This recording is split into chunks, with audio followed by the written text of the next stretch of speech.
चलो चलो हम एसआरएस कर रहे हैं 4400। इसमें बोला गया हुआ है कि एसआरएस मतलब क्या होता है कि इसमें हमें बोला गया हुआ है कि हमें हमें जो क्लाइंट है वो बोलेगा कि डेटर आपको करना है और डेटर के साथ में आपको कंफर्मेशन के साथ में डेटर को रिकंसाइल करना है। तो हमें स्पेसिफिक टास्क दिया हुआ है और स्पेसिफिक टास्क कैसे करना है वो बताया हुआ है, ठीक है। तो हम ऑडिट में ऐसा नहीं करते। ऑडिट में हम क्या करते हैं, एश्योरेंस देते हैं। इसमें क्या करते हैं, एग्रीड अपॉन प्रोसीजर में क्या करते हैं, फैक्चुअल फाइंडिंग्स के बारे में बताते हैं। यहाँ पर सब बोला कि ट्रेड रिसीवेबल दिया अरेंजमेंट एक्यूरेसी के हिसाब से करना है। तो ये एस आर एस 400 ऐसा है 4400 के हिसाब से बैठता है। मगर यहाँ पे क्या हो रहा है, प्रोवाइडिंग एश्योरेंस, लेकिन प्रोवाइडिंग एश्योरेंस नहीं दे सकता, ठीक है। तो यहाँ पर बोला गया हुआ है कि एग्रीड अपॉन प्रोसीजर में रहेगा, फैक्चुअल फाइंडिंग से माना जाता है user they will form their own opinion, ठीक है। एश्योरेंस एग्रीमेंट क्या करता है, ओपिनियन देता है, इसमें नहीं देगा। लेकिन एग्रीड अपॉन प्रोसीजर मतलब ये होता है कि the procedure factual findings that has been performed, specific procedure that has been performed by specific subject matter on specific element accounts and item financial statement, specific procedure that has been perform, ठीक है। It is necessary that agreed upon procedure company auditor करेगा, not necessary.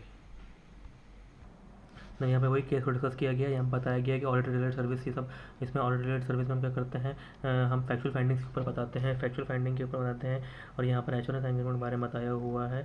इसलिए हम क्या करेंगे, यहाँ पर ये जो है, यहाँ वाली ये रिलेटेड सर्विस जो है ये इसमें अप्लाई करती है। लेकिन ऑडिट ऑडिट कैंडिडेट की एश्योरेंस रिपोर्ट ही फैक्चुअल रिपोर्ट पर दे सकता है वो। इसमें बोला गया हुआ है कि एश्योरेंस रिपोर्ट और रिलेटेड सर्विस और ऑडिट में क्या फ़र्क होता है। तो यहाँ से इतना फ़र्क होता है कि वहाँ पे एश्योरेंस देते हैं हम, यहाँ पर एश्योरेंस ओपिनियन देते हैं, यहाँ पे नहीं देते हैं।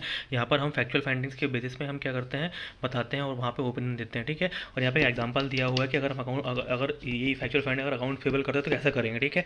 तो यहाँ पर सिंपल से बताना है, सबसे पहले हम क्या करेंगे, कंपेयर करेंगे उसका जो भी नाम है और आउटस्टैंडिंग बैलेंस उसको मैच करेंगे, कंपेयर करेंगे, फिर ट्रायल बैलेंस से कंपेयर करेंगे। देन कंपेयर करने के बाद क्या करेंगे, उसको हम जाएंगे कन्फर्म पार्टी से कन्फर्मेशन करेंगे। कन्फर्मेशन मिलने के बाद क्या करेंगे, कंपेयर करेंगे वेरिएशन जो ट्रायल बैलेंस और जो रिस्पॉन्डिंग पार्टी जो ट्रायल बैलेंस का वेरिएशन निकालेंगे। और उसके बाद विदाउट एनी एश्योरेंस करके हम फैक्चुअल फैक्ट्स को देख के बताएंगे, ठीक है। चलो ये वाला क्वेश्चन बोलता है कि एक कंपनी है, आज की to carry out process of confirmation, हमको आइडेंटिफाई करना है रिसीवेबल का। और उसमें देखना है कि 10 लाख, उसने पूरी प्रोसीजर बता दी कैसे करना है। तो हमको ये बताना है कि what points to be kept in mind while inclusion in the date of report. सबसे देखो, टाइटल, एड्रेसी, आइडेंटिफिकेशन ऑफ ये स्पेसिफिक इन्फॉर्मेशन, तो तकिया कलाम याद रखना, टाइटल है, addressee and identification of specific information. अभी इस पर बताएंगे हम पर्पस क्या है हमारा करने का, ठीक है। Purpose for which the EUP will be performed, procedure कैसे करेंगे, procedure by which the EUP will be performed, and then specific procedure, list of specific procedure performed, and then this assurance engagement is been, जो हो रहा है related service ये SRS के हिसाब से हो रहा है। और हमें जो फैक्चुअल फाइंडिंग्स मिली है उसमें, जो हमें फैक्चुअल फाइंडिंग्स मिली है sufficient details of error and acceptance fraud है उसमें। और ये जो ओपिनियन नहीं है, not a, it is not a audit and not a review, it is, तो हमें कोई एश्योरेंस एक्सप्रेस नहीं करते हैं हम, बराबर है। और हम बता देंगे तकिया, हम ये बता देंगे कि report is restricted for distribution. एक दो बात ध्यान रखना कि person performing S R S need not be necessary to auditor of the entity, मतलब एंटिटी जरूरत नहीं है और इंडिपेंडेंट नहीं होगा तो भी चल जाएगा, ठीक है। लेकिन बाकी जो ऑब्जेक्टिविटी वो सब होनी चाहिए। टर्म्स ऑफ एंगेजमेंट मतलब क्या होता है, टर्म्स ऑफ एंगेजमेंट मतलब ये होता है कि हमें बताना है कि matters to be agreed between management and auditor, ठीक है। तो ये बताना पड़ेगा। तो हम ये क्या बताएंगे, सबसे पहले कौन कौन से मैटर सबसे पहले लेंगे, सबसे पहले यहाँ से जो हमने उठाए थे पर्पस, सबसे पर्पस क्या है हमारा, assurance engagement. Nature of engagement बताएंगे, नेचर ऑफ एंगेजमेंट क्या है, ऑडिट रिव्यू नहीं है, नॉट एश्योरेंस एंगेजमेंट, ठीक है।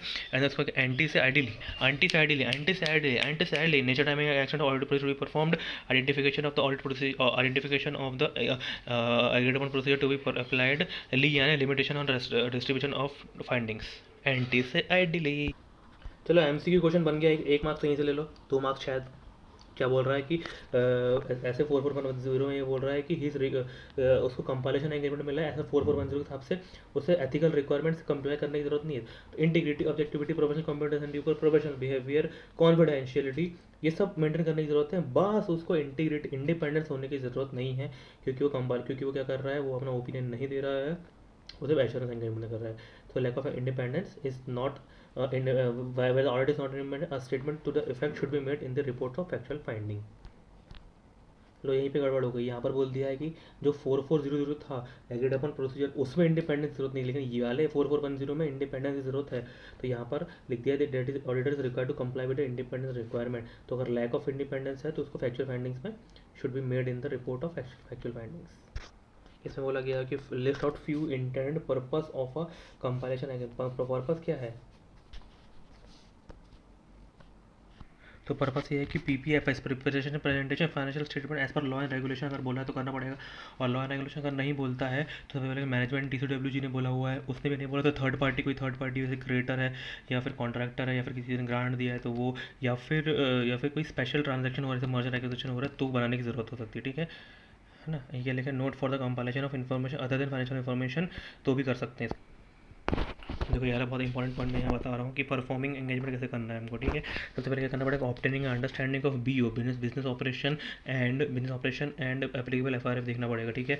एंड देन उसके बाद कंपाइलिंग फाइनेंशियल स्टेटमेंट करना पड़ेगा as per the record document information experience significant judgment क्या करो, discuss with the significant judgment with the TCW management, और उसको सबमिट करने के पहले read compile information as per the business operation and applicable FRF। तो अगर लगता है कुछ गड़बड़ है तो बिकेम अवेयर दैट ये जो इसके हिसाब से EU है, EU इनएक्यूरेट है, इनकम्प्लीट है या फिर अनसेटिस्फैक्ट्री है, तो क्या करो, bring this notice to the attention to the correction के लिए दो। अनेबल कंप्लीट कर रहा है तो विड्रॉल रीजन दे दो। अगर प्रैक्टिशनर को लगता है कि फाइनेंशियल स्टेटमेंट बराबर नहीं है as per FRF, material misleading है तो अमेंड नहीं कर रहा है तो विड्रॉल कर लो, रीज़न बता दो। तो ये क्वेश्चन में ये बोला गया होगा कि 100 करोड़ रुपये का ये सब नाटक चल रहा है और 1 करोड़ रुपये को उन्होंने करंट एसेट में दिखाया, तो ये क्या हमें क्या लग रहा है, इनएप्रोप्रिएट है, इनएक्यूरेट है, क्या EU है, ठीक है। और EU के हिसाब से बता देना कि भाई करंट नहीं कर रहे विड्रॉल कर देंगे। What should be the approach of CAP for performing the engagement, भाई अप्रोच यानी वही बताना पड़ेगा, वॉट शुड परफॉर्मिंग बताना पड़ेगा, वही जो हमने अभी पढ़ा है। ऑपरेटिंग अंडरस्टैंडिंग लेना पड़ेगा, कंपाइल करना पड़ेगा, डिस्कस करना पड़ेगा, रीड करना पड़ेगा, बराबर है। यहाँ पूछा है कि discuss the main documents required to be taken care by the practitioner 4410 के साथ। तो डॉक्यूमेंट में सबसे पहले हम सिग्निफिकेंट मैटर्स को हम बताते हैं, significant matter that has been arised, ठीक है, ड्यूरिंग कंपाइलेशन एंगेजमेंट। एंड दूसरा हम बताएंगे file F for copy of final version of the compilation engagement. File RE मतलब क्या होता है, RE मतलब होता है reconciliation with the how compilation financial information is been reconciled with the underlying records and may involve documents of the entity trial balance significant accounting records and other information, ठीक है। अगर जहाँ पर बोला गया कि टर्म्स ऑफ एंगेजमेंट बताना है तो टर्म्स ऑफ एंगेजमेंट उसमें क्या बोलेंगे, the objective of engagement management and objective of practitioner का तो वही काम रहता है, फॉर्म एंड कंटेंट बताना ऑफ द रिपोर्ट, ठीक है। और इसकी क्या होती है, design implementation maintain of the internal control and then financial information as per FRF। और तीसरा वही है कि records and documents and information explanation देना एंड जजमेंट बाय मैनेजमेंट, ठीक है, और FRF देना, ठीक है। ये बस इतना लिख देने का।